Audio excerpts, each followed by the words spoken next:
Hello, good morning बच्चों।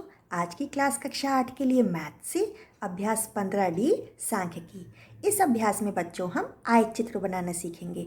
जब हमें आंकड़े वर्गीकृत मिले हों और उनकी बारंबारता बंटन भी दी गई हो, तब हम उसको ग्राफ पेपर पे निरूपित कर सकते हैं।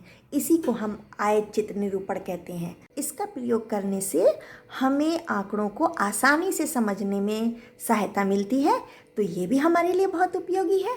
तो चलिए इसको भी सीखते हैं। देखो बच्चों, 15D अभ्यास में पहला सवाल है, नीचे दिए शिक्षार्थियों की ऊंचाई के आयत चित्रों को देखकर प्रश्नों का उत्तर दीजिए। तो यहाँ पे उन्होंने ऊंचाई दे दी है और इधर बाई अक्ष पर शिक्षार्थियों की संख्या दे रखी है। अब एक्स अक्ष पर, इस अक्ष पर क्या मानक माना है? 1 सेंटीमीटर बराबर 5 सेंटीमीटर, ठीक है। और इस बाई अक्ष पे क्या मानक माना है? 1 सेंटीमीटर बराबर 2 शिक्षार्थी, ठीक है। अब आप देख रहे होंगे 145 और 150 के बीच में 5 का अंतर है ना, तो 5 सेंटीमीटर बोला गया है। और इधर देख लो, 1 सेंटीमीटर के बीच में 2 का अंतर है ना, ये 2 है, फिर ये 4 है, 2 का अंतर है ना, तो ये हमारा दूसरा मानक है। अब पहला प्रश्न है, सबसे अधिक शिक्षार्थी किस ऊंचाई वर्ग में है? तो बताओ सबसे ज़्यादा ऊंचाई किस में लग रही है? ये है ना, तो ये कौन सा वर्ग है? 155 और 160। तो इसी के आगे लिख दो 155 160। अब इसका दूसरा देखो, 160 165 सेंटीमीटर ऊंचाई के शिक्षार्थियों की कितनी संख्या है? तो 160 और 165, ये ऊंचाई देखो कहाँ पे जाके ख़त्म होती है? ये 10 शिक्षार्थी तक। तो इसका आंसर कितना हो जाएगा? 10 शिक्षार्थी, ठीक है बच्चों। तीसरा प्रश्न है, 160 सेंटीमीटर से कम ऊंचाई के कितने शिक्षार्थी हैं? अब 160 सेंटीमीटर ये वाली ऊंचाई से, अब ये तो कम है ना ऊंचाई, तो अब ये सारे बच्चे इधर के गिन लो, कितने हो गए? ये है 10 के बाद एक 11 और ये है 8 के बाद एक 9, 11 9 20। फिर इधर आ जाओ, ये हैं 2 बच्चे, तो कितने हो गए? 22। कितना कितना आया नंबर हमारे पास? 11 + 9 + 2, तो कितने शिक्षार्थी हैं ये हमारे पास? 22 शिक्षार्थी हैं, जिनकी ऊंचाई 160 सेंटीमीटर से कम है, ठीक है बच्चों। अब चौथा प्रश्न है, सबसे कम शिक्षार्थी किस ऊंचाई वर्ग में है? तो सबसे कम ये 2 में है ना, कौन सा वर्ग है ये? 145 से 150, ठीक है। इसका क्या आंसर हो जाएगा? 145 से 150। अब पांचवा प्रश्न है, 155 सेंटीमीटर या उससे अधिक की ऊंचाई के कितने शिक्षार्थी हैं? तो 155 वाला भी हम गिनेंगे, ठीक है, और इसके बाद वाली ऊंचाई के भी बच्चे हम गिनेंगे। ये कितने हो गए? 11, ठीक है, 11। फिर इसमें हो गए ये 10, ठीक है, 11 10 21, ये हो गए 6, 21 6 27, ये हो गए 3, 27 3 30। तो कितने कितने हमें बच्चे मिले? 11। फिर मिले हमको यहाँ पे 10, फिर मिले हमको यहाँ 6, फिर मिले हमें यहाँ पे 3, ठीक है। ये कितने कुल शिक्षार्थी हो गए? 30 शिक्षार्थी, ठीक है बच्चों। आइए ना बात समझ में, हमें इसी तरीके से काउंट करना होगा। अब देखो बच्चों, दूसरा प्रश्न है कि निम्नलिखित बारंबारता बंटन सारणी में 60 शिक्षार्थियों के प्राप्तांक दिए गए हैं। तो हम मान लेंगे कि एक्स अक्ष पर 1 सेंटीमीटर बराबर 10 प्राप्तांक, ठीक है, हमने प्राप्तांक लिखे हैं ना, तो 10 प्राप्तांक। और इधर बाई अक्ष पर 1 सेंटीमीटर बराबर 2 शिक्षार्थी, ठीक है। अब हम अपना इस सारणी के अकॉर्डिंग अपना बार चार्ट बनाते हैं, है ना, आयत खींचते हैं। तो 0 से 10 कितने शिक्षार्थियों की संख्या है? 2। तो हम यहाँ पे अब ऐसे करके 2 ये हमने खींच दिया। अब 10 से 20 में कितने शिक्षार्थी हैं? 4। तो इस बार हमारा 4 तक जाएगा। ठीक है,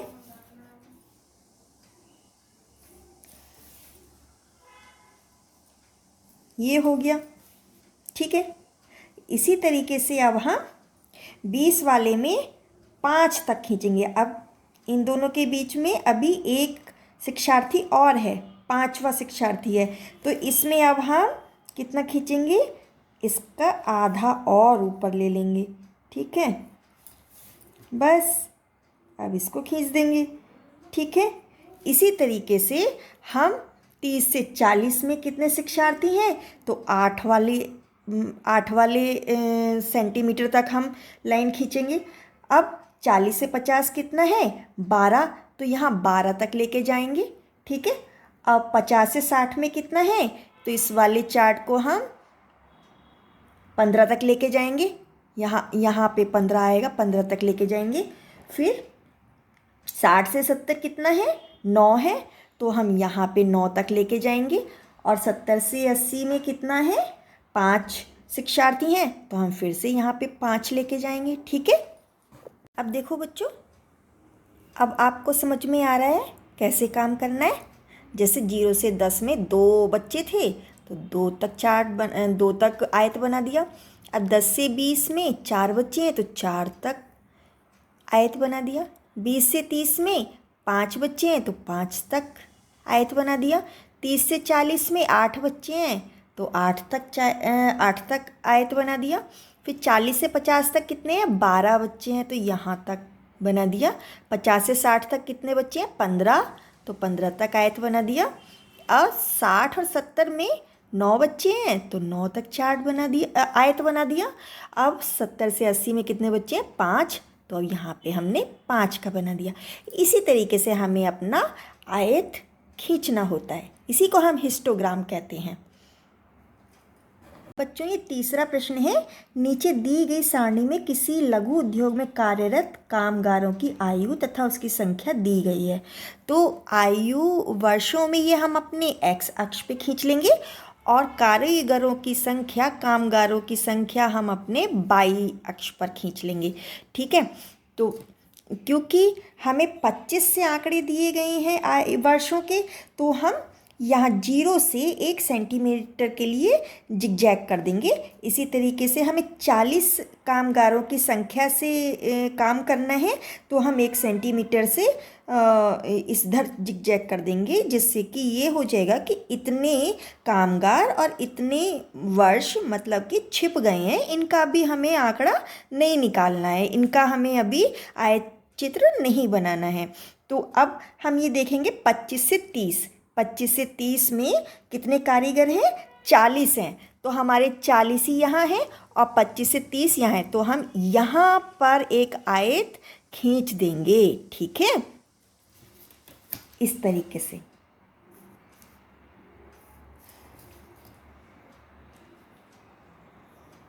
ठीक है, अब 30 से 35 में कितने कारीगर हैं? 60 हैं। तो अब हम यहाँ से आयत खींचेंगे। ठीक है बच्चों, अब समझ में आ रहा होगा आपको।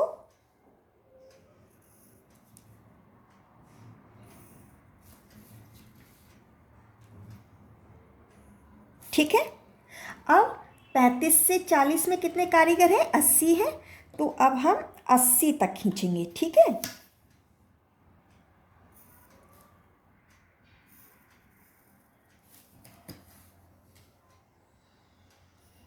इस तरीके से। अब हम 40 से 45 में कितने कारीगर हैं? 70 हैं। तो अभी हम यहाँ से खींचेंगे। ठीक है, इस तरीके से। देखो बच्चों, हमने जैसे कि ये आयत खींच दिए हैं, तो अब इसको भी हम अपने उत्तर की जांच कर सकते हैं कि हमने सही खींचा है कि नहीं खींचा। आप देखिए, 25 से 30 की आयु वर्ग के कामगार कितने हैं? 40 है ना, 40 तक हमने ये आयत बनाया है। अब 30 से 35 वर्ष के कितने कारीगर हैं? 60 हैं। 35 से 40 वर्ष के कितने कामगार हैं? 80। 40 से 45 वर्ष के कितने कामगार हैं? 70। और 45 से 50 की आयु वाले कितने हैं? 60 कामगार हैं। और 50 से 55 की आयु वर्ग वाले कितने कामगार हैं? 50। तो क्या ऐसा ही प्रश्न में है? तो हम अपने उत्तर की ऐसे जांच भी कर सकते हैं। आया बच्चों समझ में? तो बच्चों चौथा प्रश्न है, नीचे दिए गए बारंबारता बंटन को आयत चित्रों द्वारा प्रदर्शन कीजिए। तब हम अपने एक्स अक्ष पर ये माप लिख देंगे, 0 से 10, 10 से 20, 20 से 30, 30 से 40, 40 से 50, 50 से 60, ऐसे ही दिया हुआ है ना। और बाई अक्ष पर हम बारंबारता लिख देंगे। तो हम देख रहे हैं कि सबसे अधिकतम संख्या हमको 20 मिली हुई है, तो 2 के अंतर पर हम 20 तक लिख देंगे। ठीक है बच्चों। अब क्या करेंगे? आयत खींचेंगे, है ना बच्चों। तो 0 से 10 तक कितना दिया गया है? 2, तो हम 2 तक आयत खींचेंगे। इसी तरीके से 10 से 20 में कितना दिया गया है? 8, तो इस वाले आयत को हम 8 तक खींचेंगे। और 20 से 30 में कितना दिया है? 15, तो हम यहाँ तक, है ना। ये तो है ही, एक बारंबारता हम अभी और लेंगे, तो यहाँ तक खींचेंगे। फिर इसके बाद 30 से 40 में हम पूरा 20 तक लेके जाएंगे। ठीक है, इसी तरीके से हम काम देखकर करेंगे। देखा बच्चों, अब मैंने ये आयत खींच दिए हैं, तो आप इसको देख के पता लगा सकते हो कि कहाँ पर क्या हुआ है ना। 0 से 10 में कितनी बारंबारता है? 2। 10 से 20 में कितनी है? 8। 20 से 30 में कितनी है? 15। 30 से 40 में कितनी है? पूरा 20। 40 से 50 में कितनी है? 16। और 50 से 60 में कितनी बारंबारता है? 6। तो इस तरीके से हम अपना आयत देख के उत्तर की जांच कर सकते हैं। ठीक है बच्चों, ऑल द बेस्ट।